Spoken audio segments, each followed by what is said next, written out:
Hello, I am Bentham and welcome to Return of the Obra Dinn. This is going to be a good one.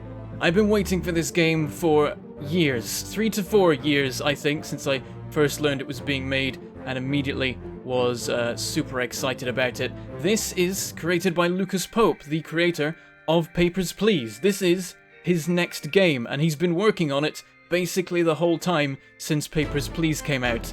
And it follows the theme. He seems to be a big fan of coming up with games that can be marketed as boring, but are actually fascinating. For example, the tagline for this game is an insurance adventure in minimal color. Which sounds boring, but is also intriguing, and that's because really he didn't sell it well enough there. I mean, what I would say more so is a murder mystery in reverse. And you're gonna see how that works. But one thing I want to say at the start of this is a game with a strong narrative, and so against my better judgment, I would advise you go play it yourself first. Or if you prefer, you can watch a little bit of it to get an idea of exactly what the game is, because it's hard to tell from just looking at trailers and so on. But at whatever point you decide you want to play this game, stop, go buy it, do it yourself, and you'll have a lot more fun that way. So yeah, it's hard to know where to start with this. But first of all, you notice that there's not much color going on here. This is 1-bit graphics, as in every pixel is a bit, which is either flipped on or off. And Lucas spent years working out how to make that look as awesome as possible in 3D, because this is a 3D 1-bit graphics game. You see how weird we're going with this. I think it's become clear to me that when you get a game from Lucas Pope, it's gonna be something new and something different. So let's just get into it and see what we're dealing with here. And we'll just make a new save file. Lost at Sea 1803, the good ship Obra Dinn, built 1796 in London, 800 tons, 18-foot draft. Captain R. Witterell and a crew of 51 men. Last voyage to the Orient, Cape Rendezvous unmet. Contact East India Company local office for inquiries or testimony. Can't skip this, there's no button for that. It'll move on in a moment. Wants to make sure you've got plenty of time to read. The Honourable East India Company. Attention, Chief Inspector, Insurance and Claims, London Office. The Obra Dinn has returned. Dispatch to Falmouth immediately and prepare a full assessment. And that is your job. The Obra Dinn has returned, and it is your job to find out exactly what happened to it.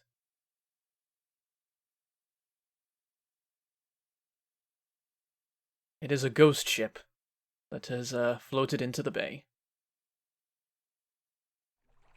Falmouth, England, 1807.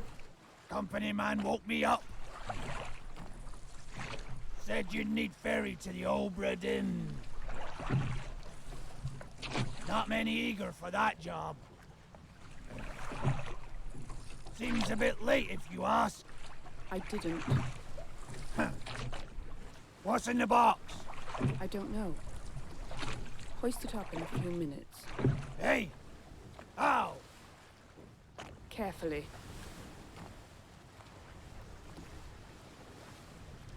And here we are. The whole game is voice acted, so you'll be hearing plenty more of that. And here we are, up alongside the Obra Dinn. We've got some luggage with us, but he's going to send it up momentarily. For now, we'll climb. And by the way, immediately, I love this mechanic, that you actually have an arm which reaches out and grabs things to interact with. So there we go. And let's go up and see what we're dealing with.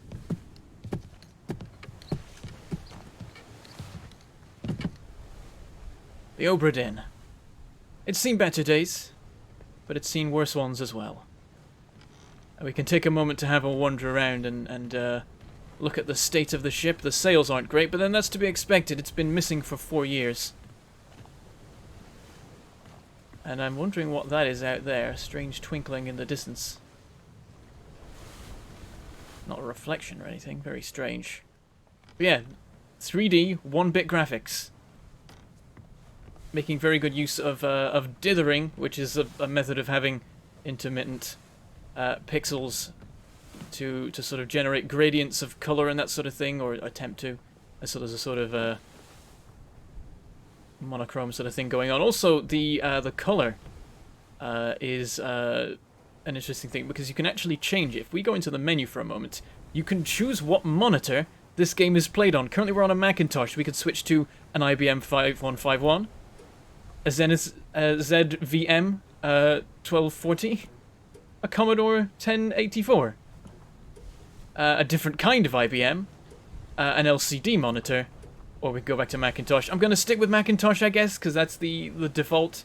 But if you want to change the coloring, you can absolutely do that. And then there's a couple of... I like the options are quite interesting, the way that they are phrased.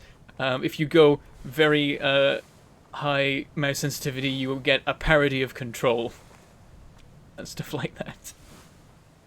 I love it. Okay, let's carry on and have a bit more of a wander around. And here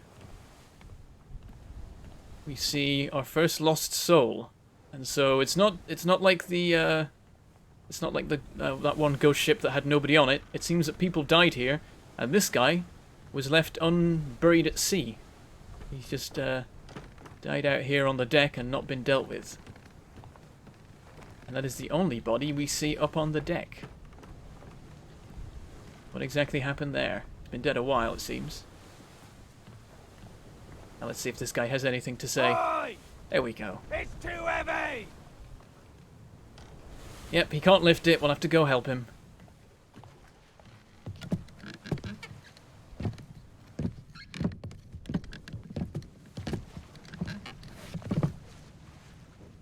It's too heavy.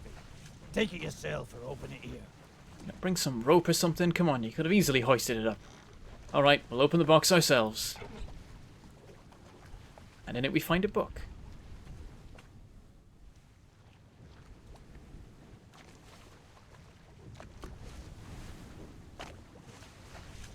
And let's take a look at it. Return of the Obra Dinn, a catalogue of adventure and tragedy, 1807. Preface. I trust that you now find yourself aboard the Obra Dinn. I expected this day to come, and my every intention was to tell the ship's strange tale within the pages of this book. Regrettably, failing health has allowed me to produce only the basic outline that follows. Your presence on the Obra Dinn is critical. I leave the discovery of its fate and the completion of this book in your hands. The next few pages will seem bewildering at first. All will make sense in time. Use the pocket watch to determine the identity and fate of everyone aboard. Complete each chapter accurately and return the book by guaranteed post to the French Office of Affairs in Morocco. The bargain chapter will remain unknown to you. I possess the details within, but I've elected to keep them private for now. Henry Evans. And then we have our contents. This is a full book, pretty much. It is a 135-page book. We'll just go through the contents for now. Page 1, the journey. Page 2, the ship. 3, the crew. 4, life at sea, a sketch. And then we have a glossary and a back cover at the back. And then we have our 10 chapters. Chapter 1, Loose Cargo. Chapter 2, A Bitter Cold. Chapter 3, Murder. Chapter 4, The Calling. Chapter 5, Unholy Captives. Chapter 6, Soldiers of the Sea. Chapter 7, The Doom. Chapter 8, Bargain. Chapter 9, Escape. And Chapter 10, The End. Gives us a little bit of a clue as to what exactly happened here. Doesn't sound too good for us, but all these things here can be looked into in more detail, so we can take a look at this and follow the route the ship was meant to be taking. We'll have to find out exactly how far it got to. I wonder where Falmouth is exactly. Did it drift back home? Because that sounds like it's in England. Perhaps it didn't get very far in its journey at all. Oh, I pressed the wrong button. I've got to skim through the whole book before lets me move on. And we've got a deck plan of the ship, various quarters and areas. Got 4 decks to look through, but currently we can't access them all. And then we have our crew list. Names, roles, origins. 60 souls in total. We must discover the fate of them all. As much as we can. And then we have some sketches taken that we've, I suppose, found, or the other person has found, of the various members of the crew. We've got Underway, Formosan royalty, some passengers on board, Justice at sea, execution of somebody, And between these we have everybody covered. Most likely. And then we get to the chapters, and we can just skip through these. There's not much to them right now. Some of them mention locations. But currently the pages are blank, and it's our job to fill these in. And then at the back we have contents, so we can look up some particular important people and locations. And then we get to the back. And then we have this. The pocket watch described in the preface. Memento Mortem. Remember death. Well, I guess this is what we've been given. Let's go. This guy's gonna leave us. He's done his job. Now it's time for us to do ours. Or me to do mine. Hard to say when everyone else is also watching. You're here too.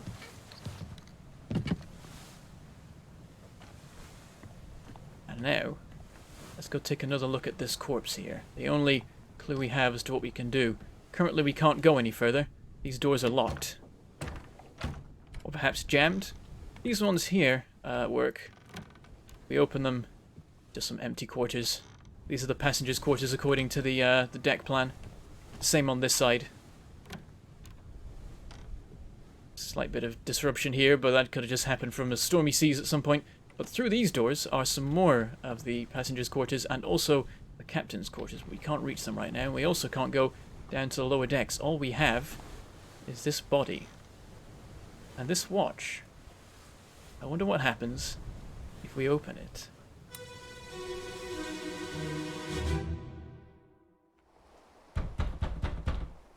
Captain! Open the door! Kick it in. Ah! Lest we break it down and take more than those shells! You bastards may take exactly what I give you! Well then. This is interesting. It appears that using the watch has taken us to the moment of this man's death.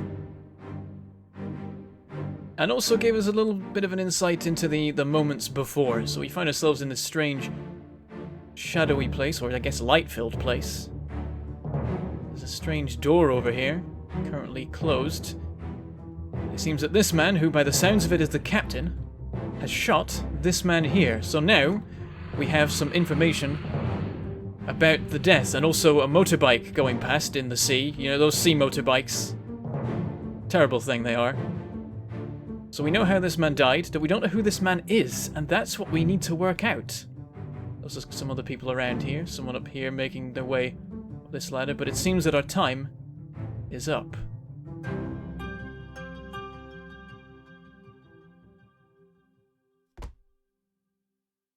And here's the book.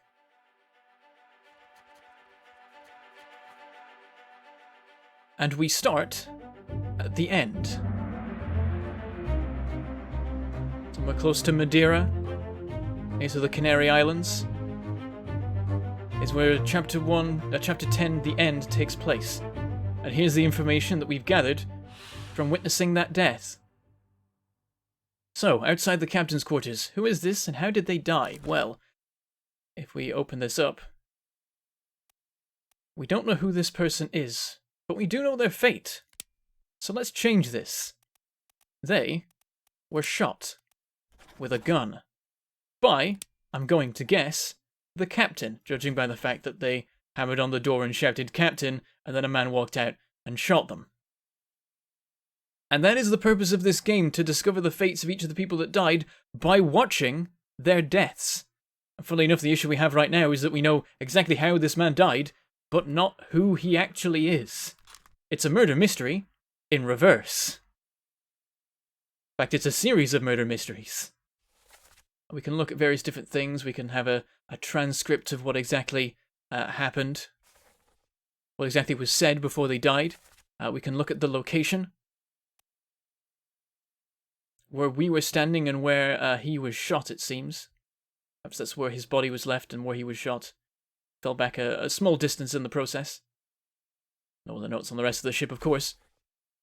And then we can go and look at these sketches, which we can now take a closer look at. So this one here has been fleshed out. We can see it better now, and it would appear that this is the captain. It definitely looks like it. It's got the stash, and he's got a definite fancy hat on. And then these two here have been illuminated. And this one is marked shot by a gun, shot with a gun by our Witterell, the captain. So, we still know who he is, but we know who he is in the sketch. We've been able to work that out based on looking at his face in his moment of death and then consulting the sketches. Some of the work is done for us in that way because with 1-bit graphics, there's only so much you can do with looking at different faces. They're all very pixelated. There's only so far you can go with it. And then there was this other man here as well who was present, it seems. And also this man here, because there was someone going up the stairs as well. So these are the 4 people that we've spotted now in a death scene. But we can't quite work out who this man is yet, so we'll have to leave it for now. We'll have to close the book. And so here we are again, but now the door is open. We can explore this a little bit longer, but we've got what we can get from this particular encounter. There's no more we can do. Can't quite get back there. We could perhaps take a closer look at the guy up these stairs. For what good it will do. Looks like he has some sort of mark on his head. Perhaps that will be useful on the sketch. I don't know. Sometimes you will have to work out exactly who is who, or whether the game will give that to you. But now, let us return. And here we are, back on deck. And the clock marks Chapter 10, Death 1. And the door has been opened. Let's have a look. And also it's a weird ghostly door now. So nothing in these quarters, but here we have another body. And another one over here. I'll wander around the back here. Nothing much going on. Okay, this is what we've got to deal with now. 2 more deaths. Well, let's get on with it then, shall we?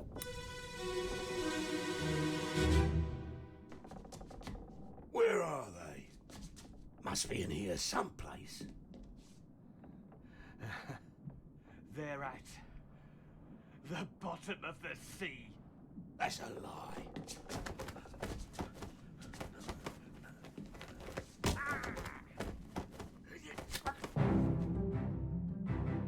Seems there was a little bit of a scuffle there.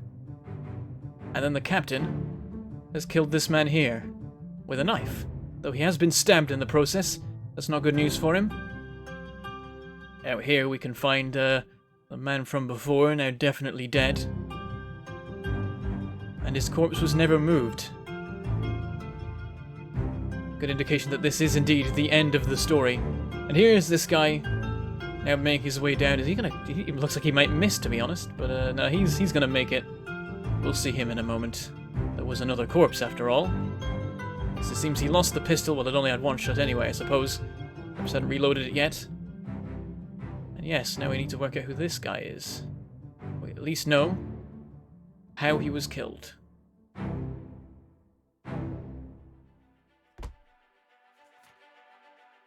So, the second death of Chapter 10. Was this and how did they die? Well, the fate they met... Let's see.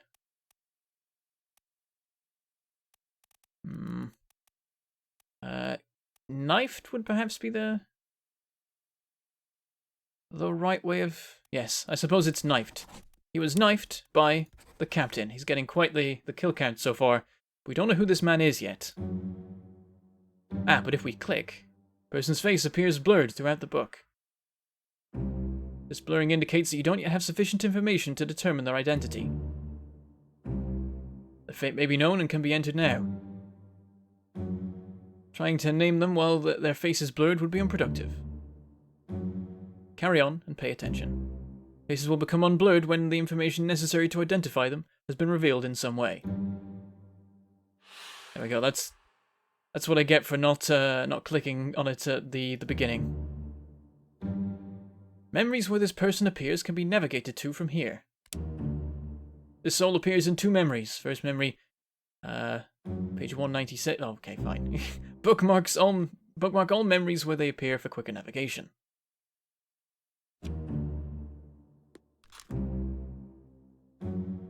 Use the buttons at the top of the page to edit bookmarks and navigate between them.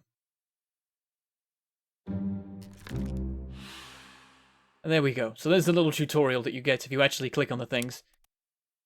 So we have the first memory, and we have Perished in the End Part 2.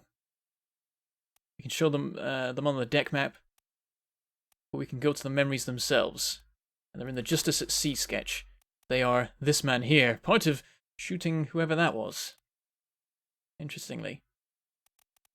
Also, here's the thing. If by looking at any corpse, we can go to the moment of their death, then if we can find this corpse, we can find this moment.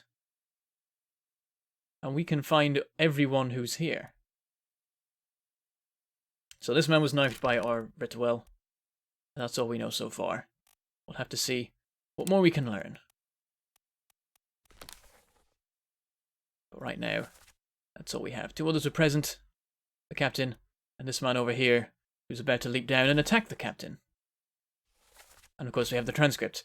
And so here you see the basic structure of the game, and how the book is filled out. Each page is a death, and there are many, many pages. Let's leave.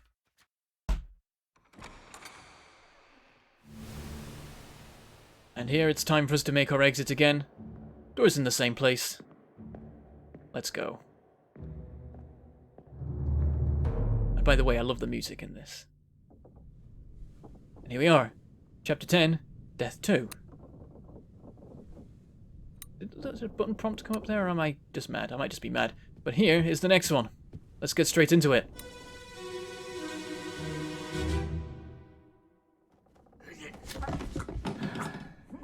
There's the first man dying.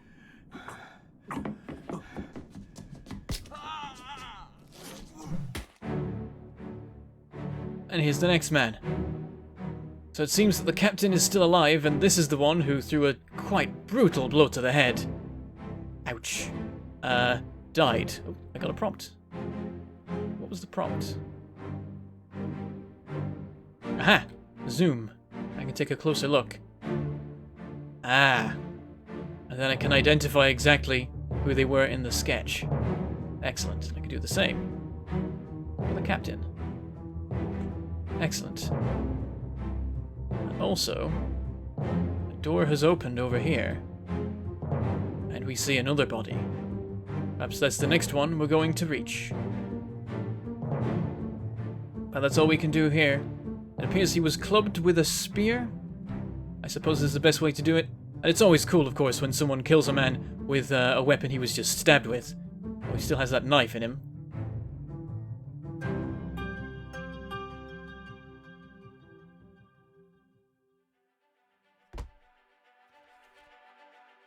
And here we are.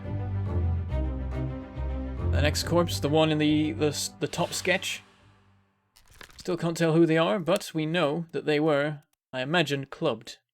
I would think that that is the right word. Yep, I don't see anything better than that. So he was clubbed by the captain. He's keeping it up.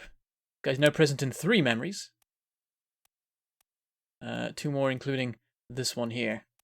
Show the memories on the map as well. So they're starting to build up now. You can see the progression. We're mapping the time, the order of everything. And by this, working out exactly what took place. Okay. Once again, the door opens for us and we may leave. I wonder if there's anything else around. Unlikely that anything else is taking place. It seems like these are the last deaths aboard the Obra Dinn. So let's continue.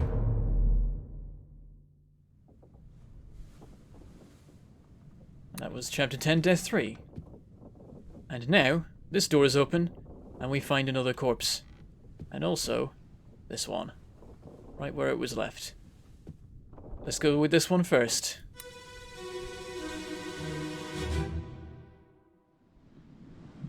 Abigail.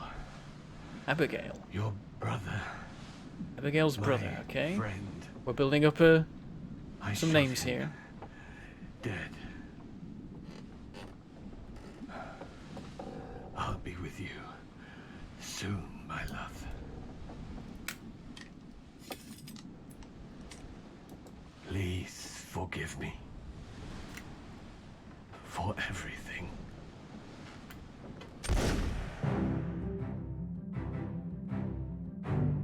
And this is how the captain dies. By his own hand. I think this was changed from the demo. I think originally he shot himself in the head and then it was changed. But either way, it's definitely gonna kill you.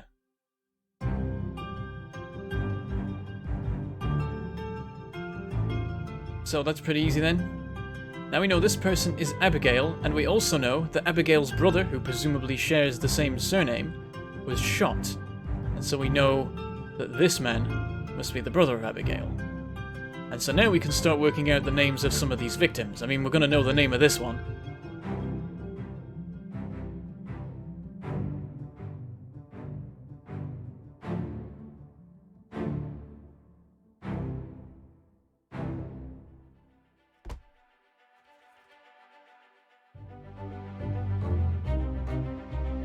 So this one died in the passenger cabin. And this soul, this person's face is no longer blurred, which means they can now be identified. Use the book and the pocket watch to gather enough information to deduce their identity. Revisit memories on the ship using the pocket watch to study relationships, appearances, and activities.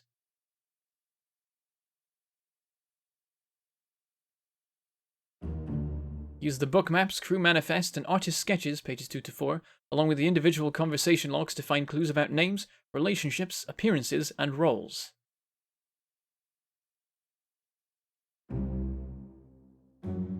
There were 60 people on the ship when it left England. Determining everyone's identity and fate will not be easy. Decisive information is rare. You will have to make assumptions using partial information. Sub-identities may only be revealed through a process of elimination. Good luck.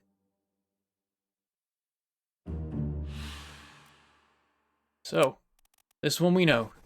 Captain Robert Witterell was shot with a gun by...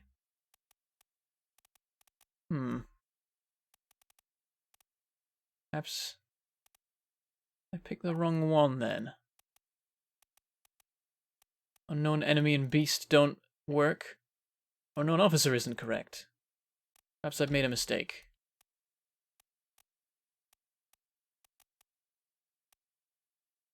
Let's go back. Aha! Suicide. With a gun. There we go. This may or may not be correct. Fates are validated in sets of 3. Correctly identify at least 3 people and their fates to have the information typeset into the book. So, we can't just immediately have it validated as... well, immediately have it validated. We have to make sure that we have 3 correct. So that's a way of stopping people from just systematically going through the list and selecting everything till it says correct. You can't do that. You have to get 3 of them right before it will tell you. I wonder what this is. Bit of guidance. I think we're okay. I think we've covered all that already. So there we go. That is the fate of Captain Witterell. And we know that the lady in the bed is Abigail. So, let's leave again.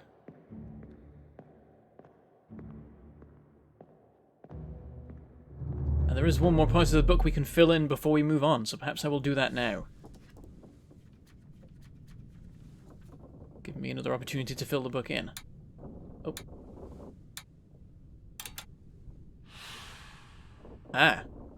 We've completed the chapter to the end. Which begs the question, where does the death of Abigail come in? Well, we'll find out, but first, I want to mark something, because we know that this person is the brother of Abigail, so let's find out who Abigail is. Oh, okay, there we go. Abigail Hoscott Witterell. What we need to find is someone, well, there we go, with the surname Hoscott. William Hoscott, the first mate. Interesting that the first mate was trying to kill the captain. And also, I think the accent sounds about right, maybe? I'm not quite sure, I can't remember now. But there we go. That one's filled in. Of course, we can't find out if it's correct quite yet, but we will soon enough. Okay. Let's close the book. And we have one more corpse to look at. Abigail.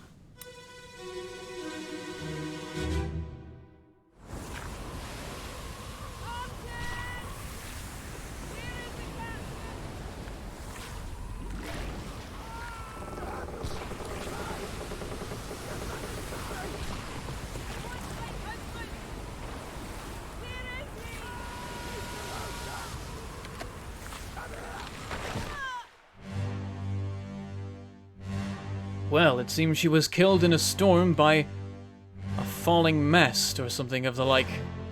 And she's been lying dead in that bed ever since. Strange that that would happen. But yes, quite the storm we're in right now. And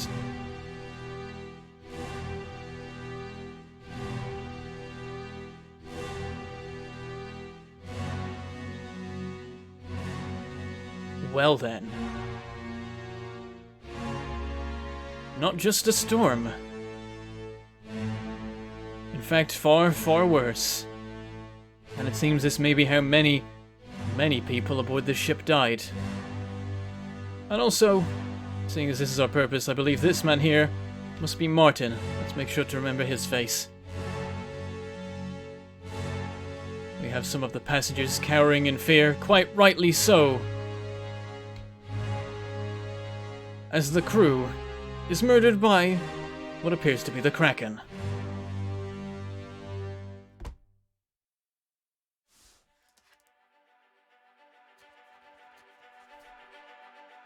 Chapter 7. The Doom.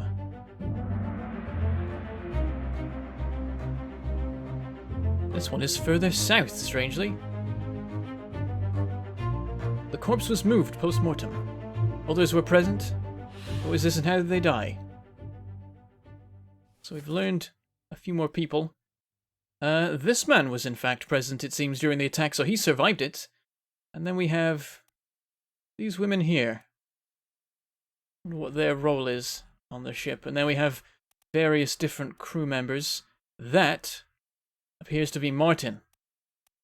Also, they are not blurred, suggesting that that is definitely the man we're looking for. And then this man here, that's strange. Why is he not blurred anymore?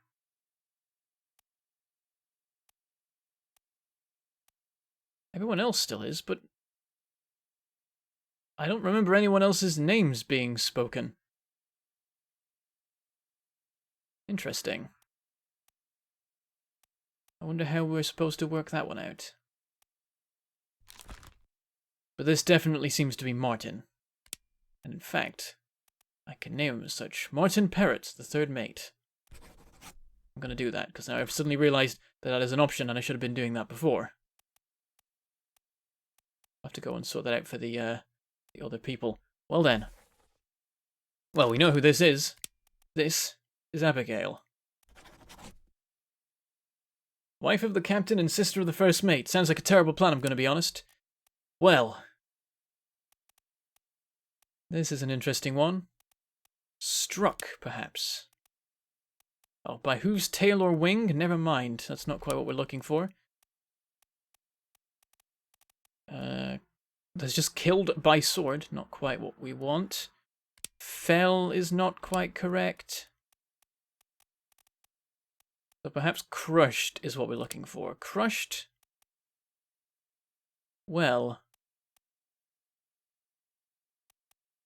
Mast isn't an option, and I think that was what it was, as far as I can tell. It wasn't rigging or stones or cargo or a cannon, so I suppose we will say it was a beast.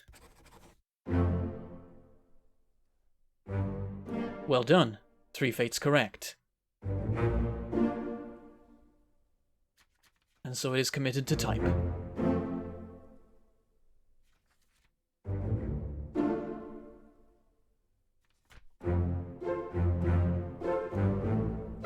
And there we go.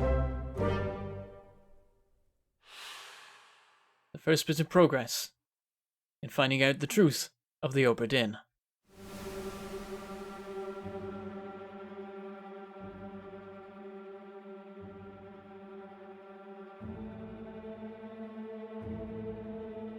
This thing that the watch is shaking. What's this about?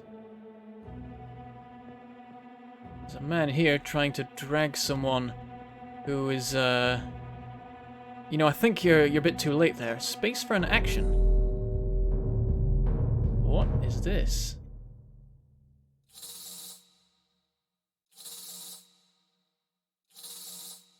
Interesting. I'm being pulled, seemingly in a direction over there.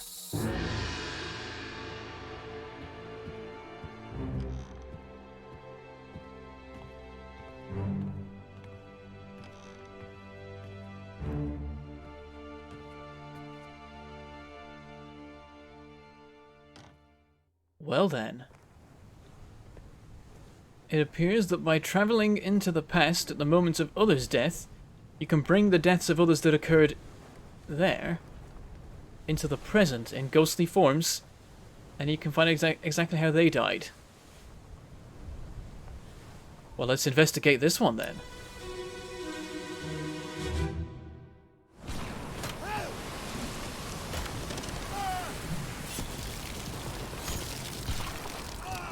Oh dear.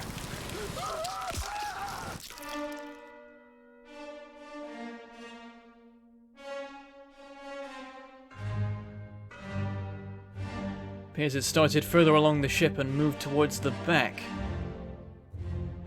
It appears that we caught it at the exact moment that it gripped his legs and tore them from the rest of him. Appears to have crosses for eyes, interestingly enough. I'm not sure what that's about. That might just be...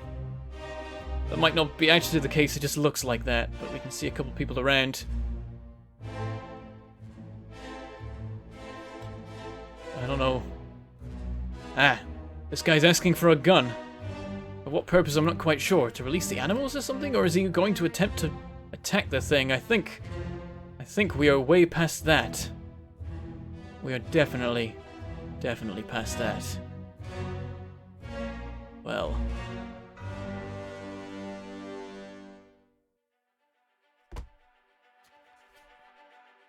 Part 7 of The Doom. No, perhaps he does have crosses on his eyes. It appears he's covered in tattoos. Strange. And we can find him in the underway sketch. Where? I don't see him. I notice we're getting more faces that are unblurred. I wouldn't say I'm quite able to work out who they are yet. Oh, I think I saw him. Where is he? There he is. That's the man who was torn in half by the Kraken. Well then. Let's leave that for now. I think we need to know more about him from other means. The tattoos are very distinctive, and so that's going to help us work out exactly who he is in the long run. Hopefully someone refers to him by name at another time. And now we find ourselves in this moment of death, where we can again unlock more deaths. So, do we have anyone else right now? Yes, we do. We have more people who are dead. So let's add this one to the ship. There we are. And this one's going to draw us to it. Taking quite the circuitous route, I must say. But I'll follow it all the same.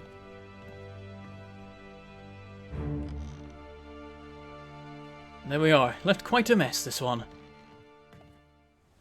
Well. I guess there's plenty more to discover. And it seems that Chapter 7 is the next one that we're covering.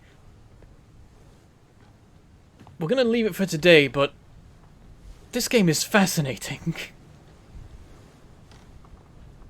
So, there's this whole series of events, 60 deaths occurring in a sequence through various different, 10 different key occurrences across the journey of this ship.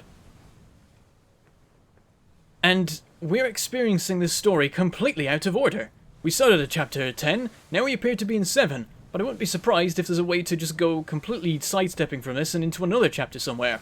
Also, we're able to experience the deaths now in whatever order we like. Like, I could have gone to Abigail's before the captain's, but it's opening up more and more, and we're seeing more and more different choices for where we go next. And also, the graphics are amazing. Like, pulling something like this off. 3D 1-bit graphics, and like, just the flying ghostly effect that happened is ridiculous. And it really shows that Lucas Pope worked on this for a good 4 years, maybe more, basically since Papers, Please. Like, he's been doing other little things in the meantime, like he does a lot of Ludum Dare stuff, and so there's a lot more very small free games of his that you can find around the place, and they're all of this sort of fantastic quality. But for the past 4 years, he's been working on this. And I think it's definitely paid off all the hard work. I'm loving it, and I'm definitely going to play some more of this. You're going to see plenty more of this in the coming days and weeks. But we're going to leave it for now. And tune in again later as we uncover more of the mystery of the Obra Dinn. I shall say goodbye, thank you for watching, and I shall see you next time.